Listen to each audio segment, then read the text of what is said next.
ओम शांति। आज है 6 जून 2021 के अव्यक्त महावाक्य। पहले एक नज़र मुरली के मुख्य पॉइंट्स पर। बाप दादा ने कहा, आज्ञाकारी की लिस्ट में तो सभी बच्चे आ जाते हैं, लेकिन एक अंतर है, कोई सदा आज्ञाकारी है, कोई कभी कभी के आज्ञाकारी।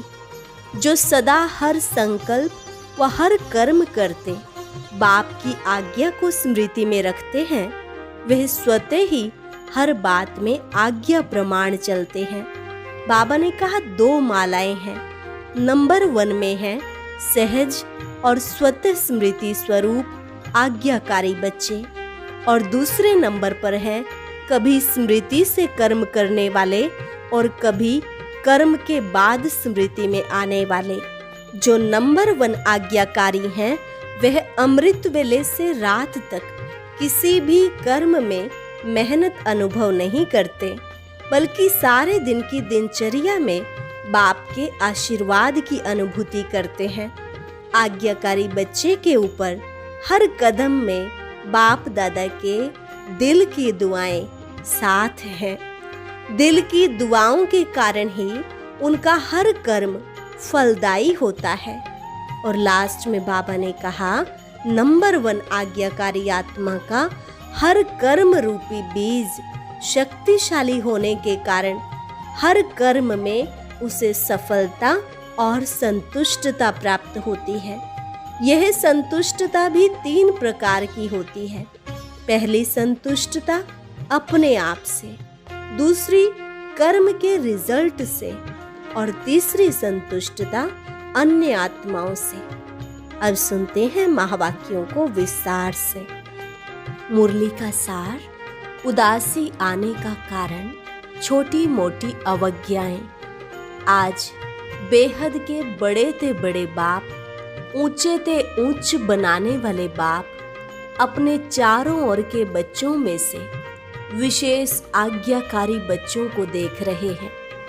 आज्ञाकारी बच्चे तो सभी अपने को समझते हैं, लेकिन नंबरवार हैं। कोई सदा आज्ञाकारी और कोई आज्ञाकारी है, सदा नहीं है।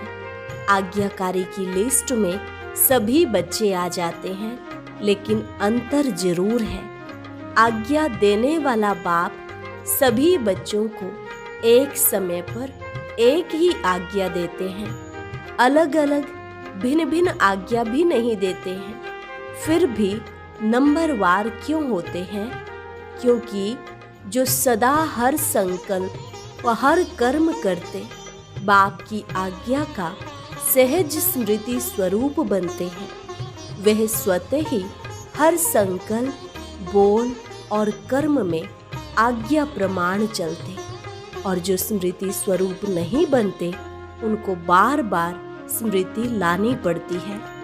कभी स्मृति के कारण आज्ञाकारी बन चलते और कभी चलने के बाद आज्ञा याद करते हैं, क्योंकि आज्ञा के स्मृति स्वरूप नहीं। जो श्रेष्ठ कर्म का प्रत्यक्ष फल मिलता है, वह प्रत्यक्ष फल की अनुभूति न होने के कारण कर्म के बाद याद आता है कि यह रिजल्ट क्यों हुई। कर्म के बाद चेक करते तो समझते हैं जो जैसी बाप की आज्ञा है, उस प्रमाण न चलने कारण जो प्रत्यक्ष फल अनुभव हो वह नहीं हुआ। इसको कहते हैं आज्ञा के स्मृति स्वरूप नहीं है, लेकिन कर्म के फल को देखकर स्मृति आई। तो नंबर 1 है सहज स्वतः स्मृति स्वरूप आज्ञाकारी, और दूसरा नंबर है कभी स्मृति से कर्म करने वाले, कभी कर्म के बाद स्मृति में आने वाले। तीसरे नंबर की तो बात ही छोड़ दो। 2 मालाएं हैं। पहले छोटी माला है, दूसरी बड़ी माला है। तीसरों की तो माला ही नहीं है, इसलिए 2 की बात कर रहे हैं। आज्ञाकारी नंबर 1 सदा अमृत वेले से रात तक सारे दिन की दिनचर्या के हर कर्म में आज्ञा प्रमाण चलने के कारण हर कर्म में मेहनत नहीं अनुभव करते, लेकिन आज्ञाकारी बनने का विशेष फल बाप के आशीर्वाद की अनुभूति करते हैं, क्योंकि आज्ञाकारी बच्चे के ऊपर हर कदम में बाप दादा के दिल की दुआएं साथ हैं। इसलिए दिल की दुआओं के कारण हर कर्म फलदायी होता है, क्योंकि कर्म बीज है और बीज से जो प्राप्ति होती है वह फल है। तो नंबर 1 आज्ञाकारी आत्मा का हर कर्म रूपी बीज शक्तिशाली होने के कारण हर कर्म का फल अर्थात संतुष्टता, सफलता प्राप्त होती है। संतुष्टता अपने आप से भी होती है और कर्म के रिजल्ट से भी होती है और अन्य आत्माओं के संबंध संपर्क से भी होती है। नंबर 1 आज्ञाकारी आत्माओं के तीनों ही प्रकार की संतुष्टता स्वतः और सदा अनुभव होती है। कई बार कई बच्चे अपने कर्म से स्वयं संतुष्ट होते हैं कि मैंने बहुत अच्छा विधि पूर्वक कर्म किया, लेकिन कहाँ सफलता रूपी फल जितना स्वयं समझते हैं उतना दिखाई नहीं देता, और कहाँ फिर स्वयं भी संतुष्ट, फल में भी संतुष्ट, लेकिन संबंध संपर्क में संतुष्टता नहीं होती है। तो इसको नंबर 1 आज्ञाकारी नहीं कहेंगे। नंबर 1 आज्ञाकारी तीनों ही बातों में संतुष्टता अनुभव करेगा। वर्तमान समय के प्रमाण कई श्रेष्ठ आज्ञाकारी बच्चों द्वारा कभी कभी कोई आत्माएं अपने को असंतुष्ट भी अनुभव करते हैं। आप सोचेंगे ऐसा तो कोई नहीं है जिससे सभी संतुष्ट हो, कोई न कोई असंतुष्ट हो भी जाते हैं, लेकिन वह कई कारण होते हैं।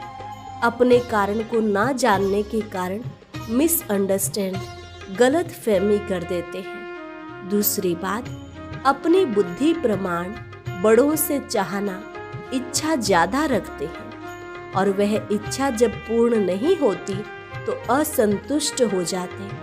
तीसरी बात, कई आत्माओं के पिछले संस्कार, स्वभाव और हिसाब किताब के कारण भी जो संतुष्ट होना चाहिए वह नहीं होते। इस कारण नंबर 1 आज्ञाकारी आत्मा का व श्रेष्ठ आत्माओं द्वारा संतुष्टता ना मिलने का कारण होता नहीं है, लेकिन अपने कारणों से असंतुष्ट रह जाते हैं। इसलिए कहाँ कहाँ दिखाई देता है कि हर एक से कोई असंतुष्ट है, लेकिन उसमें भी मेजॉरिटी 95% के करीब संतुष्ट होंगे, 5% असंतुष्ट दिखाई देते।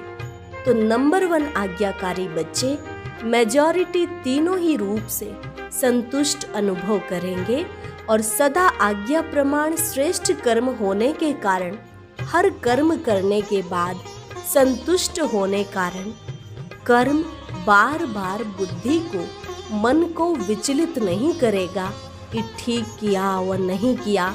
सेकंड नंबर वाले को कर्म करने के बाद कई बार मन में संकल्प चलता है कि पता नहीं ठीक किया व नहीं किया, जिसको आप लोग अपनी भाषा में कहते हो मन खाता है कि ठीक नहीं किया। नंबर 1 आज्ञाकारी आत्मा का कभी मन नहीं खाता। आज्ञा प्रमाण चलने के कारण सदा हल्के रहते, क्योंकि कर्म के बंधन का बोझ नहीं। पहले भी सुनाया था कि एक है कर्म के संबंध में आना और दूसरा है कर्म के बंधनवश कर्म करना। तो नंबर 1 आत्मा कर्म के संबंध में आने वाली है, इसलिए सदा हल्की है। नंबर 1 आत्मा हर कर्म में बाप दादा द्वारा विशेष आशीर्वाद की प्राप्ति के कारण हर कर्म करते आशीर्वाद के फल स्वरूप सदा ही आंतरिक विल पावर अनुभव करेगी, सदा अतीन्द्रिय सुख का अनुभव करेगी, सदा अपने को भरपूर अर्थात संपन्न अनुभव करेगी।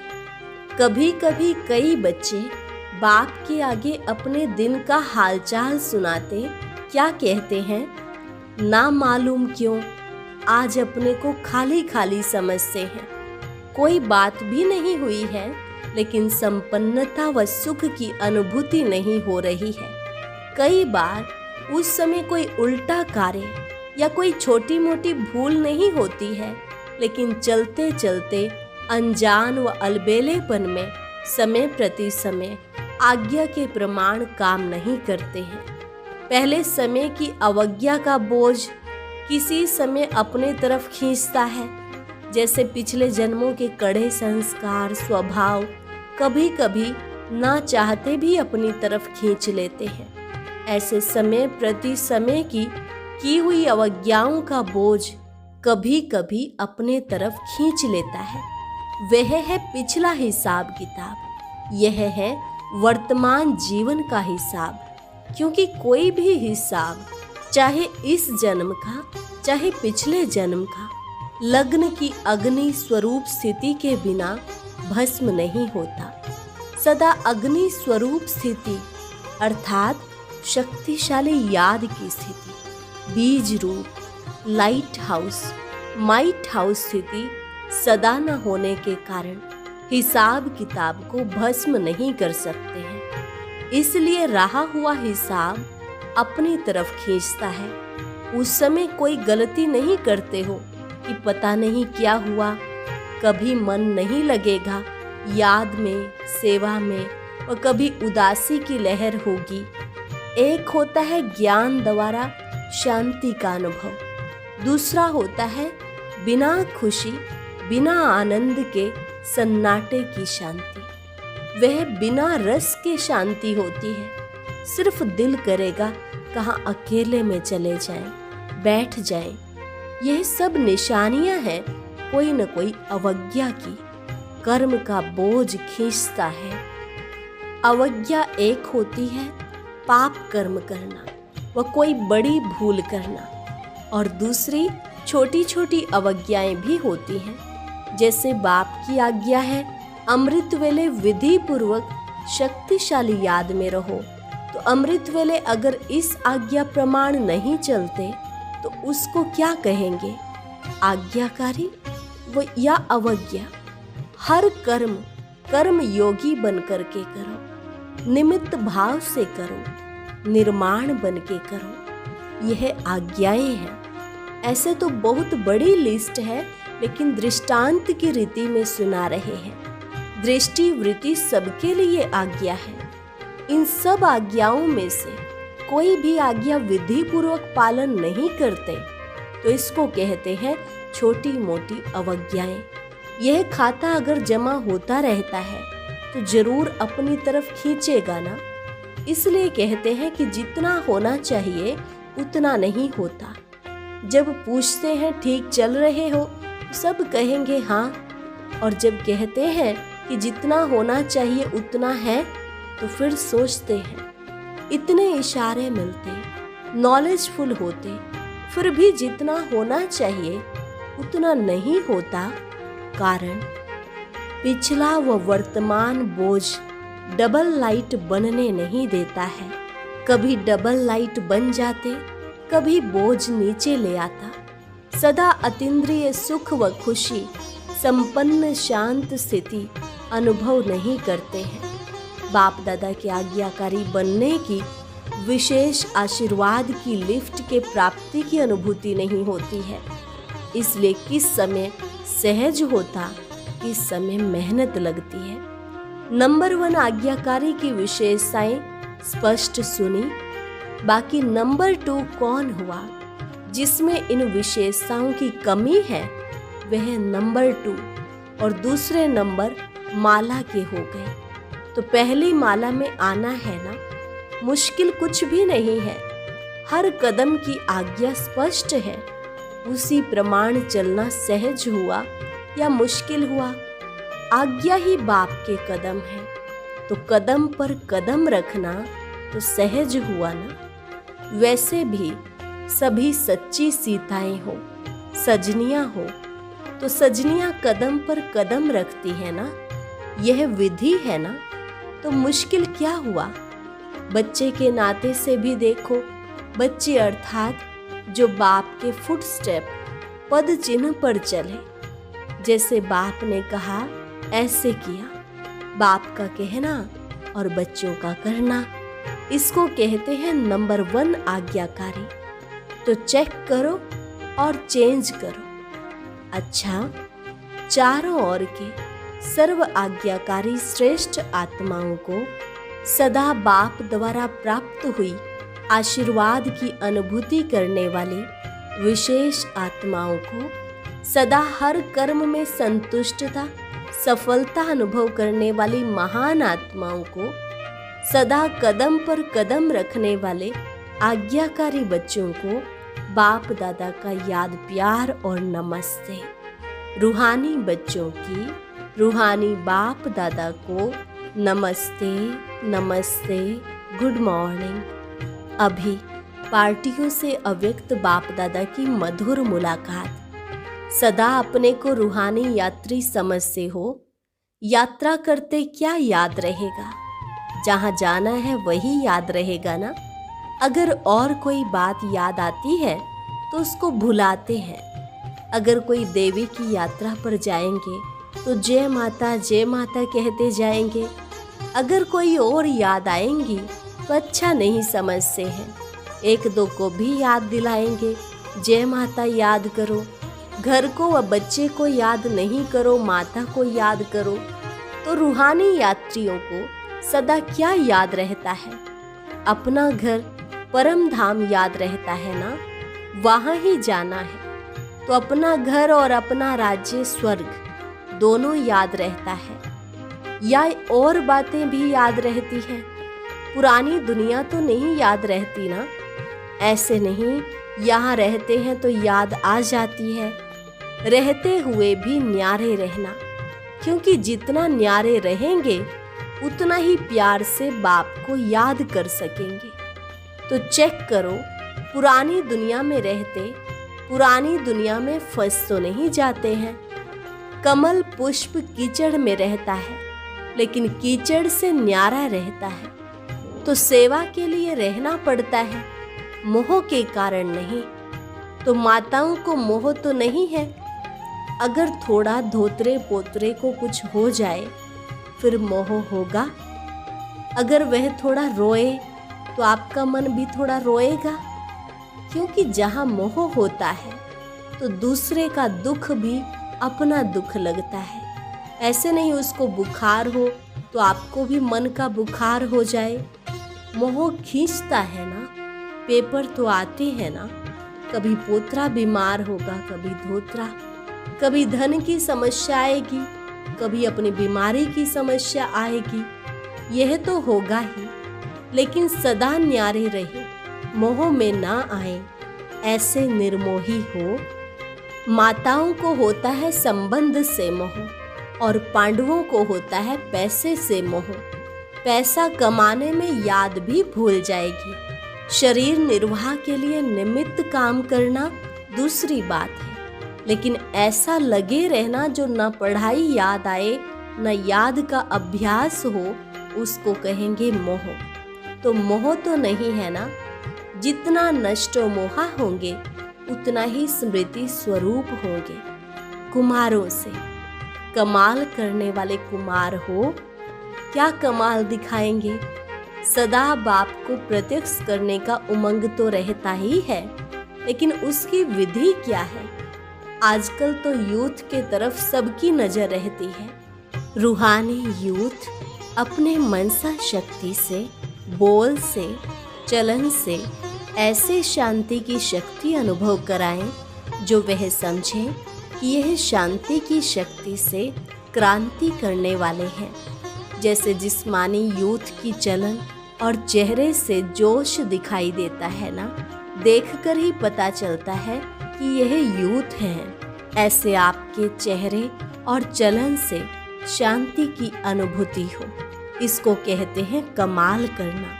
हर एक की वृत्ति से वाइब्रेशन आए, जैसे उन्हों के चलन से, चेहरे से वाइब्रेशन आता है कि यह हिंसक वृत्ति वाले हैं, ऐसे आपके वाइब्रेशन से शांति की किरणें अनुभव हो।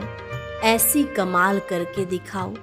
कोई भी क्रांति का कार्य करता है तो सबका अटेंशन जाता है ना। ऐसे आप लोगों के ऊपर सबका अटेंशन जाए, ऐसी विशाल सेवा करो। क्योंकि ज्ञान सुनाने से अच्छा तो लगता है, लेकिन परिवर्तन अनुभव को देखकर अनुभवी बनते हैं। ऐसी कोई न्यारी बात करके दिखाओ। वाणी से तो माताएं भी सेवा करती हैं, निमित्त बहनें भी सेवा करती हैं, लेकिन आप नवीनता करके दिखाओ जो गवर्नमेंट का भी अटेंशन जाए। जैसे सूर्य उदय होता है तो स्वतः ही अटेंशन जाता है ना, रोशनी आ रही है, ऐसे आपके तरफ अटेंशन जाए। समझा? वरदान: थकी व तड़पती हुई आत्माओं को सिद्धि देने वाले खुदाई खिदमतगार भव। थकी व तड़पती हुई आत्माओं को सिद्धि देने वाले खुदाई खिदमतगार भव। आत्माओं की बहुत समय से इच्छा व आशा है निर्वाण व मुक्ति धाम में जाने की। इसके लिए ही अनेक जन्मों से अनेक प्रकार की साधना करते करते थक चुकी हैं। अभी हर एक सिद्धि चाहते हैं, ना कि साधना। सिद्धि अर्थात सद्गति। तो ऐसी तड़पती हुई, थकी हुई, प्यासी आत्माओं की प्यास बुझाने के लिए आप श्रेष्ठ आत्माएं अपने साइलेंस की शक्ति से व सर्व शक्तियों से 1 सेकंड में सिद्धि दो, तब कहेंगे खुदाई खिदमतगार। स्लोगन: कमजोर संस्कार ही माया के आने का चोर गेट है। अब यह गेट बंद करो।